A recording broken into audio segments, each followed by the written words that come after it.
معزز سامعین گرامی قدر، غزوہ احد کے حوالے سے چند گزارشات کو آپ کے سامنے رکھ رہے ہیں۔ یہاں پر ہم نے نوجوانوں کو، بچوں کو، ہر عمر سے تعلق رکھنے والے افراد کو جذبہ جہاد میں اور آخرت کو اپنا مطمع نظر بناتے ہوئے دیکھا۔ انہی میں سے دو بڑی ادھیڑ عمر کے بزرگ بھی شامل تھے، حضرت حذیفہ کے والد ابو حذیفہ بن یمان اور ثابت بن وقش۔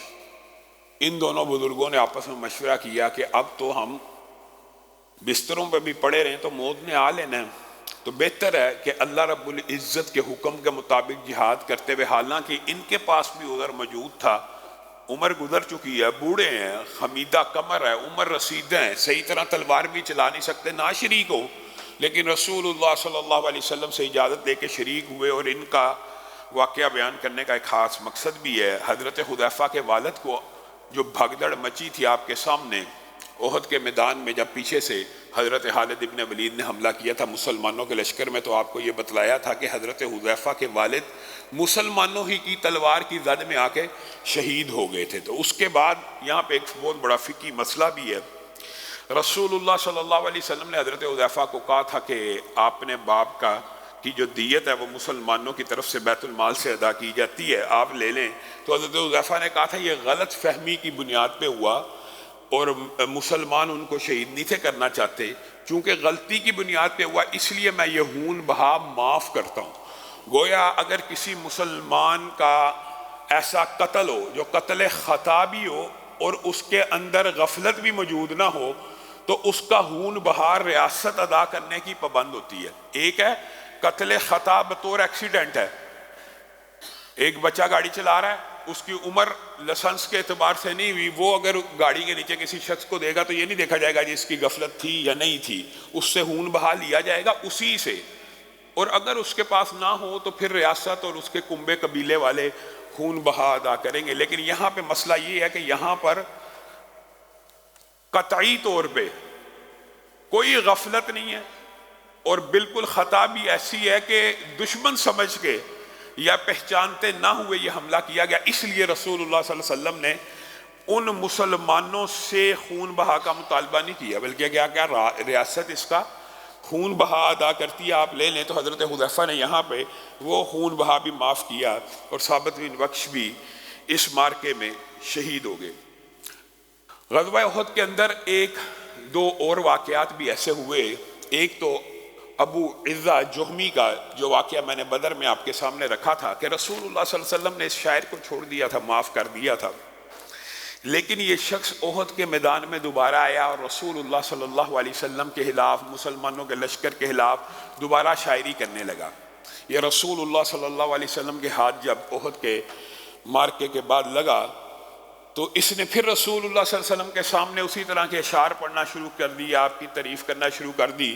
تو رسول اللہ صلی اللہ علیہ وسلم نے فرمایا تھا لا یلدغ المؤمن من جحر واحد مرتین، مومن ایک سوراخ سے دو مرتبہ نہیں ڈسا جاتا، مومن ایک سوراخ سے دو مرتبہ نہیں ڈسا جائے گا، مومن کو ایک سوراخ سے دو مرتبہ ڈسا جانا نہیں چاہیے۔ یہ تینوں کے تینوں اور چاروں کے چارے محدثین نے مفہوم بیان کیا، چاروں درست ہے۔ مومن ایک سوراخ سے دو مرتبہ نہیں ڈسا جاتا، اس کو نہیں ڈسا جانا چاہیے اور نہیں ڈسا جائے گا، یہ تینوں کے تینوں مفاہیم اس حدیث کے، اور یہاں سے یہ حدیث زبان زد عام ہوئی، اور رسول اللہ صلی اللہ علیہ وسلم نے ابو عزہ جہمی کی گردن کو کاٹنے کا حکم دیا اور کہا تو جا کے مکہ میں کہے گا میں رسول اللہ کو 2 مرتبہ دھوکہ دے کے آیا ہوں، پہلی مرتبہ بھی دے دیا اور دوسری مرتبہ بھی دے دیا۔ خیر یہ تو ایک بہت بڑا فقہی قاعدہ کلیہ، اس کے اوپر محدثین نے، فقہا نے پوری کتابیں لکھی ہیں، بات ضمنی طور پہ آئی ہے تو یہ بات بھی سمجھ لیجئے۔ ایک سوراخ سے 2 مرتبہ ڈسے جانے کا بہت سے مفاہیم ہیں، لیکن آج کے معاشرے میں اس کی تطبیق کیا ہے؟ اس کی تطبیق بعض لوگ یہ سمجھتے ہیں کہ ایک دفعہ کسی کے ساتھ کوئی معاملہ ہو گیا تو دوبارہ وہ معاملہ نہیں کرنا۔ اس کے اندر سب سے پہلے یہ دیکھا جائے گا کہ آپ کے ساتھ جو معاملہ کرنے والا ہے اس نے دیانتداری کے ساتھ، پورے اصول و ضوابط کے ساتھ اگر آپ کا کام کیا، پھر نقصان ہو گیا تو یہاں پہ یہ حدیث لاگو نہیں ہوگی کہ آپ ایک سوراخ سے 2 مرتبہ نہ ڈسے جائیں۔ یہ تو ایک تقدیر کا، قسمت کا باب ہے، اگلے بندے نے پوری محنت کی ہے، اسٹرگل کی ہے، وہ نہیں کر سکا. ہاں جیسے ہی آپ کو پتا چلا کہ اگلے بندے نے عمدن مجھے دھوکہ دیا ہے، جان بوجھ کے میرا پیسہ کھایا ہے، جان بوجھ کے میرا مال تلف کیا ہے، دھوکہ دہی سے یہ بات کی ہے، جھوٹ بول کے یہ بات کی ہے، اب یہاں پہ بندہ مومن کے لیے حکم بھی ہے. اس حدیث کے جو ٹرانسلیشن ہیں اس میں ایک ٹرانسلیشن یہ بھی ہے ڈسا نہیں جاتا. بعض لوگ اس سے یہ سمجھتے ہیں کہ مومن وہی ہوتا ہے جو ڈسا نہیں جاتا. مراد اس سے یہ بھی ہے کہ ڈسا نہ جائے، وہ خود مومن اپنی فہم و فراست سے یہ فیصلہ کرے. مومن اللہ کے نور سے دیکھنے والا ہے، مومن کو اللہ رب العزت کی طرف سے رہنمائی ہے. تو ایک بندے کے ساتھ جان چکا یہ بندہ دھوکے باز ہے، یہ بندہ فراڈ کرنے والا ہے، تو پھر لالچ میں آ کے اسی کے ساتھ انویسٹمنٹ کر رہا ہے یا کوئی معاملہ دوبارہ کر رہا ہے، تو تجھے نہیں کرنا چاہیے. تو کیسا مومن ہے کہ تو ایک سوراخ سے خود بخود دوسری مرتبہ ڈسا جانا چاہتا ہے؟ پھر تو کسی سے شکوہ اور گلہ نہ کر. اور یہ بات بھی درست ہے کہ مومن ڈسا ہی نہیں جاتا. مراد یہ ہے کہ مومن ایک مرتبہ جب اس کے ساتھ کوئی ایسا معاملہ ہو جاتا ہے تو الرٹ ہو جاتا ہے، وہ پھر دوبارہ اس کے چنگل میں، اس کی باتوں میں نہیں پھنستا. مراد یہی ہے کہ کبھی کسی انسان کے ساتھ ایک معاملے میں کسی شخص نے دھوکہ دے دیا، اگر تو آپ سمجھتے ہیں کہ اس کی جو دھوکہ دینے کی جو کیفیت ہے اس میں اس کا قصور نہیں ہے، پھر آپ کریں، پھر آپ دوسری مرتبہ بھی آزما سکتے ہیں، اگر حسن نیت سے تیسری مرتبہ بھی آزما سکتے ہیں. یہ بات نہیں ہے. مراد یہی ہے کہ اگر آپ کو سمجھ آ گئی لالچ کی بنیاد کے اوپر، پیسہ تلف کرنے کی بنیاد کے اوپر، دھوکہ دہی کی بنیاد کے اوپر اس نے میرے ساتھ یہ معاملہ کیا، پھر اس کے ساتھ وہی معاملہ کرنا مومن کے شایان شان نہیں ہے.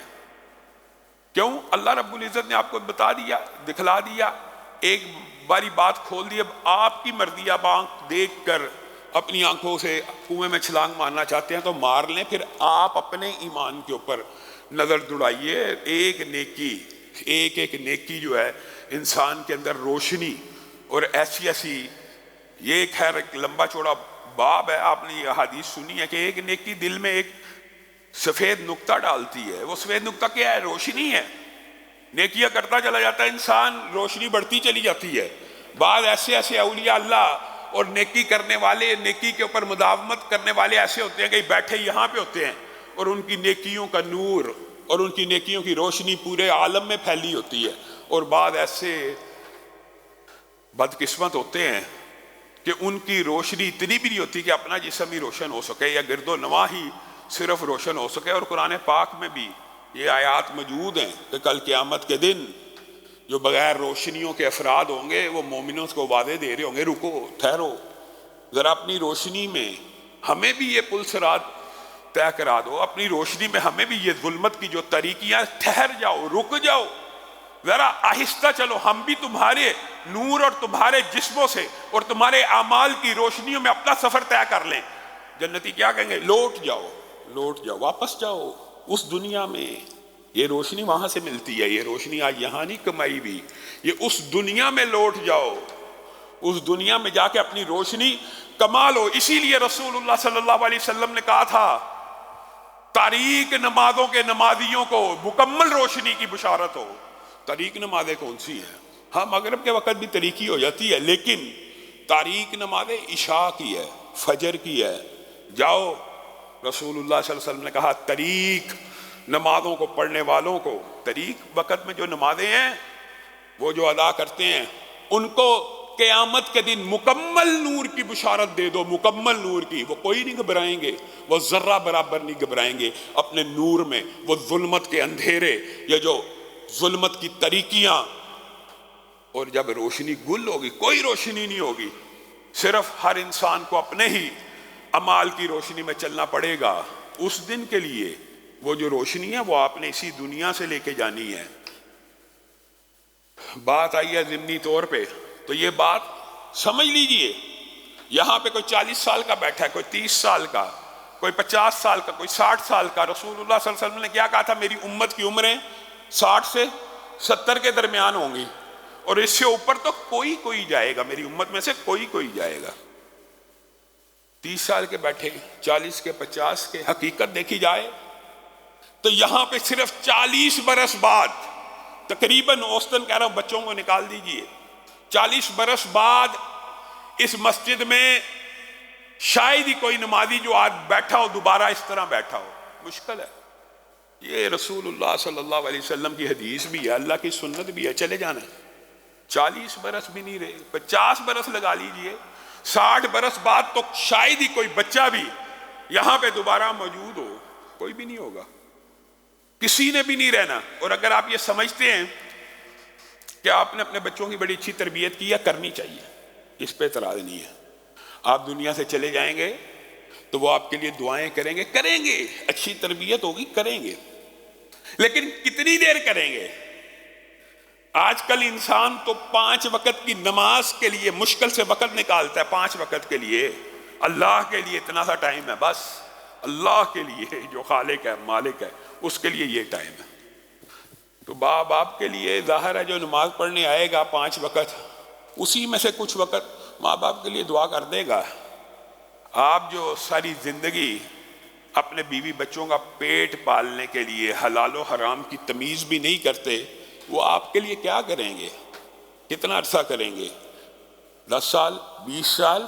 اس کے بعد یہ سارے سلسلے ختم ہو جائیں گے۔ آپ نے اس دنیا سے اپنے نور کو لے کے جانا ہے، آپ نے لے کے جانا ہے۔ آپ یہ نہ سوچیں، ہاں نیکی کے کام کرنے چاہیے، ایسے اعمال سوچنے چاہیے کہ میں کون سا ایسی نیکی کروں کہ میں مر جاؤں، قبر میں بھی روشنی ملتی رہے، قبر کے اندر بھی وہ نیک عمل میرا ساتھ دیتا رہے، صدقہ جاریہ کے اعمال کرنے چاہیے، لیکن وہ اعمال پینڈ نہیں کرنے چاہیے، ان کو مؤخر نہیں کرنا چاہیے، ان کو اپنے بچوں کے اوپر نہیں چھوڑ دینا چاہیے کہ میں چلا جاؤں گا تو میرے بچے میری طرف سے صدقہ کریں گے، میں چلا جاؤں گا تو میرے بعد یہ جو دولت ہے اتنی مسجد کو لگ جائے گی۔ اپنے ہاتھوں سے لگا کے جا، اپنے سامنے لگا کے جا، اپنے سامنے نیکیوں کے کام کر، تیرے دل کو بھی تسلی ہو، تشفی ہو، تو اپنے لیے ان طریق ظلمتوں کی طریقیوں کا نور اسی دنیا سے لے کے چل، اور پھر اللہ رب العزت تیرے راستوں کو، تیرے سارے کے سارے راستوں کو روشن کر دے گا۔ ہاں اسٹرگل کرنی ہے، محنت کرنی ہے، اگر بندہ تگ و دو کرتا رہے، محنت کرتا رہے، اس کے لیے خوشخبریاں بھی ہیں۔ بعض لوگ صرف نیگیٹو بات کرتے ہیں، بعض لوگ صرف پازیٹیو بات کرتے ہیں۔ اسلام میں پازیٹیوٹی بھی ہے اور نیگیٹیوٹی بھی ہے، ڈرانا بھی ہے، خوف بھی ہے، لیکن اس سے مراد یہ نہیں ہے کہ صرف ڈراتے چلے جاؤ اور امید اور رحمت اور اللہ رب العزت کا جو فضل ہونا اس کو بالکل محو کر دیا جائے۔ صرف نیگیٹیوٹی بھی انسان کی اصلاح نہیں کرتی، انسان تنگ پڑ جاتا ہے۔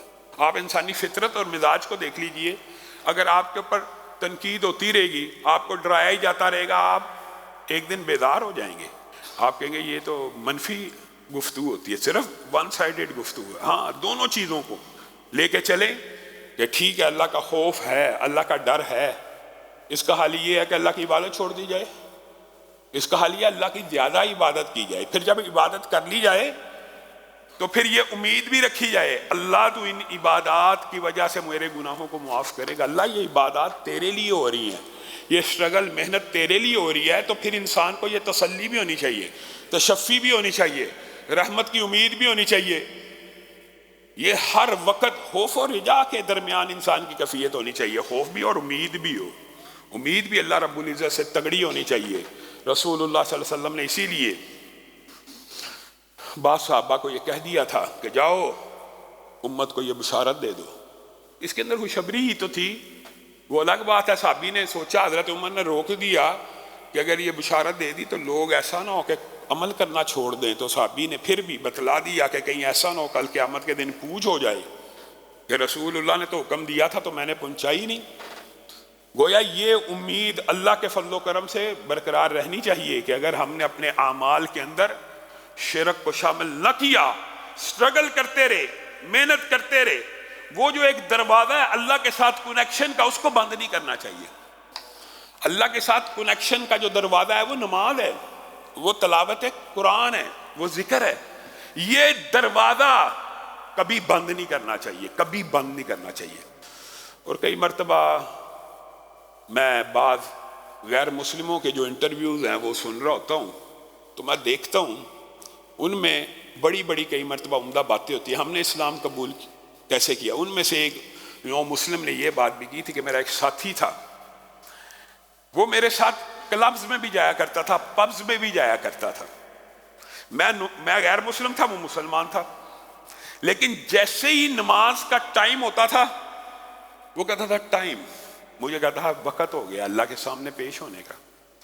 جہاں پہ بھی ہوتا میں اس کو کہتا یار کلب جاتا ہے، یہ ہمارے ساتھ پھرتا ٹوٹتا ہے، یہ کام کرتا ہے، کہتا تھا یہ کام میں کرتا ہوں، اس کو گناہ سمجھتا ہوں، اس کو حرام سمجھتا ہوں، لیکن وہ جو کام ہے، میں وہ کنیکشن، میں وہ ڈور، میں وہ رستہ اللہ کے ساتھ جو میرا قائم ہے وہ بند نہیں کرنا چاہتا، کیونکہ ہو سکتا ہے اسی رستے سے مجھے ہدایت مل جائے۔ وہ شخص نو مسلم کہتا پھر وہ ہدایت پہ آیا، نہ صرف وہ آیا بلکہ اس کے سر کو سجدوں میں پڑا دیکھ کر میرے ذہن میں بائبل کی وہ آیات آئیں کہ عیسیٰ اور ابراہیم سر کے بل اللہ کے سامنے جھکتے تھے، تو میں نے کہا یہ تو عیسیٰ اور ابراہیم والی نمازوں کو ادا کر رہا ہے میرے دل میں بھی۔ یعنی آپ یہ دیکھیے کہ اس شخص نے صرف اللہ کے ساتھ کنیکشن کو نہیں توڑا۔ ہمارے یہاں پہ نیگیٹیوٹی ایسی ہے، یار تو اے کم کرنا ہے، تو اے کم کیوں کرنا ہے، تو داڑھی نہیں رکھی نماز کیوں پڑھنا ہے، تو شیو کرا رہے ہیں تو مسجد ہی کیوں جا رہے ہیں، تو اے کرنا ہے تو اے کیوں۔ اللہ کے بندو، اللہ کے ساتھ تعلق کا دروازہ کبھی نہیں بند کرنا چاہیے، اسی دروازے سے رحمتیں نازل ہونی ہیں، اور پھر انسان کو ہاں اس سے میں مراد یہ نہیں کہہ رہا کہ گناہ کرتے جاؤ، گناہ چھوڑنے ہیں، یہ ایک آبویس بات ہے، بندہ مومن ہے، مسلم ہے، اللہ رب العزت کا اوپر ایمان لے کے آیا، اسلام قبول کیا، تو گناہ تو چھوڑنے ہیں، آبویس بات ہے۔ لیکن یہ جو کنیکشن رب تعالیٰ کے ساتھ مخلوق کا کنیکشن کا کیا ذریعہ، اب ہمارے اوپر فرشتوں نے تو نازل نہیں ہونا، جبریل امین نے آ کے وحی تو نہیں کرنی، عام امتیوں کے اوپر وحی تو نہیں ہونی، خواب آ سکتے ہیں تسلی تشفی کے لیے، کنیکشن کے باقی طریقے کیا ہیں؟ اللہ رب العزت کے ساتھ مستقل رابطے کے طریقے عام مسلمان کے لیے کیا ہیں؟ یہ قرآن، یہ نماز، یہ سجدے، یہ ذکر۔ بندہ مومن سجدہ کرتے ہوئے اتنا بلند ہو جاتا ہے، حدیث کے الفاظ ہے سجدہ تو زمین پہ کرتا ہے لیکن اس کا سر اللہ رب العزت کے پاؤں میں ہوتا ہے، اتنا بلند۔ اس سے بڑا مقام، اس سے بڑا کنیکشن، اس سے زیادہ رابطہ کیا چاہتے ہیں آپ اللہ سے؟ اللہ مزید آپ کو کیا اپرچونٹیز دے۔ تو گویا یہ راستے میں خیر بات ضمنی طور پہ پھیلتی چلی گئی۔ اپنے موضوع کی طرف آتے ہیں۔ رسول اللہ صلی اللہ علیہ وسلم کے اس غزوے میں صرف بوڑھوں نے، بچوں نے، جوانوں نے اپنی جانوں کو پیش نہیں کیا، بلکہ عورتوں نے جس صبر کا، جس عزم کا، جس استقلال کا مظاہرہ کیا، یہ مکمل ابواب مورخین مفسرین نے الگ الگ باندھے ہیں۔ ضمنی طور پر چند ایک کا ذکر کر کے اپنی بات کو آگے بڑھائیں گے۔ حضرت ام عمارہ اسی غزوہ احد کے اندر رسول اللہ صلی اللہ علیہ وسلم کے دفاع کے اندر ان کو 13 زخم لگے۔ اس سے یہ ثابت بھی ہوا کہ عورت بھی جہاد کے میدان میں حصہ لے سکتی ہے، اور جب وہ دیکھے کہ مسلمانوں کے اوپر غلبہ ہو رہا ہے تو وہ خود بھی بے نیام تلوار کو کر کے مسلمانوں کی مدد کر سکتی ہے۔ دیگر امہات المومنین حضرت عائشہ، حضرت فاطمہ اور دیگر جو صحابیات ہیں، انہوں نے جنگ نہیں کی۔ ام عمارہ کی وجہ سے اسلام میں جنگ کا بھی جواز موجود ہے۔ انہوں نے کیا کیا؟ نرسنگ کی ہے، انہوں نے زخمیوں کو پانی پلایا ہے، انہوں نے مرہموں کو رکھا ہے، زخمیوں کی مرہم پٹی کی ہے۔ گویا اسلام کے اندر نرسنگ کا تصور بھی حالت جنگ کے اندر موجود ہے۔ ایک بات یاد رکھیے، جب انسان کی جان بچانے کی باری آ جاتی ہے نا، تو اسلام کے باقی جو عمومی حکم ہوتے ہیں نا اس وقت معطل ہو جاتے ہیں۔ یہ کلیہ اور فقہی قاعدہ بھی ہے۔ اس وقت یہ نہیں دیکھا جاتا کہ اسلام کا حکم یہ ساکت ہو رہا ہے اور آپ جان بچانے میں لگے۔ ہاں جان بچائی جائے گی۔ آپ کے سامنے خدا نہ خواستہ ایک ایکسیڈنٹ ہو جاتا ہے، اس میں غیر محرم عورت شدید زخمی ہو جاتی ہے۔ اب آپ یہ نہیں کہیں گے میں غیر محرم کو اٹھاؤں کیسے، میں اس کو اسپتال پہنچاؤں کیسے، اس کو تو چھونا حرام ہے۔ اب بھائی اس کی زندگی بچانا فرض ہے۔ وہ جو احکامات ہیں اس وقت ساکت ہیں، اس کو اٹھا اپنی گاڑی میں ڈال، جس طرح بھی آپ اسپتال پہنچا۔ یہ اسلام کا، شریعت کا مزاج بنیادی طور پہ۔ جب اگر آپ کو یہ بات سمجھ آ گئی تو آپ کے ذہن میں وہ سارے کے سارے اشکالات، ابہامات کلیئر ہو جائیں گے جو آپ کے سامنے بعض فتنہ بعض پھیلاتے ہیں جی اسلام میں پردہ نہیں. کس نے کہا پردہ نہیں؟ وہ جی نرسنگ ہوئی تھی جی، زخمیوں کی مرہم پٹی ہوئی تھی. بھائی جب جان بچانے کی باری آتی ہے اس وقت اسلامی احکامات ساقط ہو جاتے ہیں. جب آپ کے پاس استطاعت ہی نہیں کہ مرد نرسنگ کر سکیں، اگر مرد نرسنگ کر سکیں پھر عورتوں نے نہیں کرنی. ہاں نہیں ہے، پھر عورتیں کر سکتی ہیں، شرعی حدودوں کے حدود کے اندر کریں گی. اس میں بھی کسی قسم کی، ہاں جان بچانے کی باری، یہ جان کی بات ہے. اسی لیے مسلمان عورتوں کے لیے یہ بات فرض ہے کہ وہ بعض ایسی فیلڈز ہیں جن کی فرض ہے، بعض ایسی فیلڈز ہیں جن کی تعلیم لینا بھی عورتوں کے ایک گروہ کے اوپر فرض ہے. کیوں؟ اس لیے کہ عورتوں کا اگر ان فیلڈز کے اندر، ان تعلیمی میادین کے اندر رجحان نہیں ہوگا، تعلیم نہیں ہوگی، تو باقی مسلمان بیٹیوں کا پردہ محفوظ نہیں رہے گا. مثال دے رہا ہوں، اگر عورتیں گائناکالوجسٹ نہیں بنیں گی تو مسلمان بیٹیوں کا پردہ محفوظ نہیں رہے گا. ان کو بننا چاہیے، ان کو یہ علم حاصل کرنا چاہیے. عورتیں اگر ٹیچر نہیں ہوں گی تو مسلمان بیٹیوں کا پردہ کیسے محفوظ رہے گا؟ یہ علم بعض تو فرائض میں سے شامل ہیں، بعض تو فرائض میں سے ہیں کہ امت کے اندر، گروہوں کے اندر ایسی عورتیں ہونی چاہیے جو ایک خاص فیلڈ میں اسپیسیفیکیشن ان کی ہو تاکہ دیگر مسلمان عورتوں کا پردہ بچ سکے. خیر، رسول اللہ صلی اللہ علیہ وسلم اس جنگ سے واپس آ رہے ہیں. حضرت حمنہ بنت جہش کو رسول اللہ صلی اللہ علیہ وسلم نے دیکھ لیا. کہا حمنہ میں تجھے صبر کا کہتا ہوں اور اجر کا وعدہ کرتا ہوں، اور اللہ رب العزت سے دعا کر اللہ تعالیٰ اسے جنت میں جگہ دے. اللہ کے رسول کس کے بارے میں صبر کا کہتے ہیں، کس کے بارے میں اجر کا کہتے ہیں، اور کس کے بارے میں دعا کے لیے کہہ رہے ہیں، اور کس کی جنت کی دعائیں مانگ رہے ہیں؟ کہا عبداللہ بن جہش کے بارے میں کہتا ہوں. کہنے لگی انا للہ و انا الیہ راجعون. ضعیف شہید ہو گیا، انا للہ و انا الیہ راجعون. اللہ تعالیٰ اس کی مغفرت کرے، اس کے گناہوں کو معاف کرے، اور اس کے بارے میں صبر کرتی ہوں اور اجر کی امید رکھتی. پھر رسول اللہ صلی اللہ علیہ وسلم نے کہا حمنہ اجر کی امید رکھ، صبر کر، مغفرت کی دعا کر. کہا کس کے بارے میں؟ کہا ماموں حمزہ بھی شہید ہو گئے. وہ کہنے لگی انا للہ و انا الیہ راجعون. صبر کی بھی پوری کوشش کرتی ہوں، اجر کی بھی امید رکھتی ہوں، اللہ تعالیٰ انہیں معاف فرمائے، ان کو جنت میں جگہ دے. حمنہ صبر کر، اجر کی امید رکھ، مغفرت کی دعا کر. اے اللہ کے رسول کس کے بارے میں؟ کہا آپ کے خامن مصعب بن عمیر بھی شہید ہو گئے.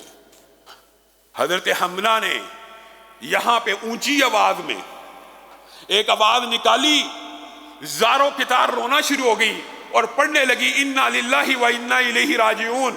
رسول اللہ صلی اللہ علیہ وسلم ان کی آنکھوں سے نکلنے والے آنسوؤں کو، ان کی آوازوں کو محسوس کر کے کہتے ہیں ہاں، عورت کے لیے خامن کا ایک بڑا مقام ہے.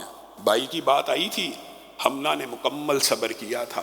ماموں کی بات آئی تھی، حمنہ نے مکمل صبر کیا. اب خامن کی فوتگی کی خبر سن کے اگر روتی ہے، کراہتی ہے تو حق پہ ہے. یہ بات درست ہے کہ خامن کی تکلیف ہوتی ہے. اس کی اجازت آپ کو بتایا تھا کہ اسی احد کے اوپر بعد میں رسول اللہ صلی اللہ علیہ وسلم نے اونچی آواز میں چیخو پکار کو منع کر دیا تھا. یہ وہ صحابیات ہیں جنہوں نے اپنے تین رشتہ دار کٹوا کر بھی صبر کا عظیم الشان مظاہرہ کیا، اور پھر مصعب کے بارے میں بھی کہنے لگی. اور پھر اللہ رب العزت نے ان کو، آپ کو پتہ ہے، دوبارہ شادی کے بعد 2 بیٹے بھی دیے. اللہ رب العزت نے ان کے اوپر نعمتیں تمام کی ہیں، لیکن اس وقت یہ بہت بڑی آزمائش تھی. رسول اللہ نے کہا آپ کیوں اتنا زاروں کی طرح روئیں؟ تو کہنے لگی مجھے اپنے بچوں کی یتیمی یاد آ گئی کہ مصعب بھی نہیں رہے تو میرے بچے کیسے پلیں گے. اپنے بچوں سے شدید محبت کرنے والی تھی. اسی طرح آپ کے ذہن میں وہ واقعہ موجود ہے، یہ وہ احد کا ہی واقعہ ہے. دینار قبیلے کی دیناریہ کھڑی ہیں اور ان کے بارے میں 2 مختلف روایات موجود ہیں. ایک روایت ثقہ سند سے جو ہے وہ یہ ہے کہ ان جو شہادتوں کے اندر آپ کا جو بیٹا شامل نہیں تھا، اور بعض روایات میں بیٹے کے بھی الفاظ موجود ہیں، لیکن ثقہ بات یہی ہے کہ آپ کو اطلاع کی گئی دیناریہ کو، آپ کے خامند فوت ہو گئے، شہید ہو گئے احد میں. کہنے لگی انا للہ و انا الیہ راجعون، میرے خامن تو شہید ہو گئے ہیں، مجھے بتائیے عائشہ اور خدیجہ کے خامن کا کیا حال ہے؟ کہا آپ کا والد شہید ہو گیا، کہا انا للہ و انا الیہ راجعون، میرا والد تو شہید ہو گیا، مجھے بتلائیے فاطمہ اور حسنین کے بابا کیسے ہیں؟ کہا آپ کا بھائی شہید ہو گیا، کہا میرا بھائی تو شہید ہو گیا، انا للہ و انا الیہ راجعون، مجھے بتائیے شیمہ کے بھیا کیسے ہیں؟ اور پھر دوڑتی ہوئی آئی میدان میں، رسول اللہ صلی اللہ علیہ وسلم کے چہرے کو دیکھا، کہا کل مصیبت بعدک جلل، اے اللہ کے رسول آپ کے چہروں کو دیکھ کر جتنے رشتہ دار شہید ہوئے ان کا غم بھول گئی ہوں، آپ اگر زندہ ہیں تو امت باقی ہے، آپ اگر زندہ ہیں تو ہمارا پرسان حال کرنے والا، ہمارا غم گسار، ہمارے لیے فکر مند ہونے والا، ہمارے بوجھ اٹھانے والا، ہمارے لیے باغ دوڑ کرنے والا تو زندہ ہے۔ کیا ہوا؟ خامن مر گیا، کیا ہوا؟ باپ مر گیا، کیا ہوا؟ بھائی مر گیا، اور بعض روایات میں بیٹا بھی شہید ہو گیا تھا۔ اور اس نے رسول اللہ کا چہرہ دیکھ کے کہا تھا، ہر بار پوچھتی تھی اللہ کے رسول کہاں ہیں؟ اللہ کے رسول خیریت سے ہیں؟ اللہ کے رسول خیریت سے ہیں؟ بار بار پوچھتی ہیں، اور رسول اللہ صلی اللہ علیہ وسلم کو دیکھ کر ہر غم بھلا دیتی ہیں۔ وہ ایک عورت ہے، میں اور آپ رسول اللہ سے کتنی محبت کرتے ہیں، اسی لیے احد کے مقام کے اوپر اللہ رب العزت نے یہ آیتوں کو نازل کیا تھا۔ انشاءاللہ یہیں سے بات کو اگلے خطبے میں شروع کریں گے۔ وما محمد الا رسول قد خلت من قبلہ الرسل، محمد اللہ کے رسول ہیں، اگر وہ شہید ہو گئے، اللہ نے تو یہاں تک کہہ دیا، اگر وہ فوت ہو گئے ہیں یا شہید ہو گئے ہیں اپنے قدموں پہ پھر جاؤ گے؟ جو پھر جائے گا وہ اللہ کا کچھ نہیں بگاڑ سکتا۔ اللہ رب العزت جو کہا گیا، جو سنا گیا، اس کو سمجھنے کی توفیق عنایت فرمائے۔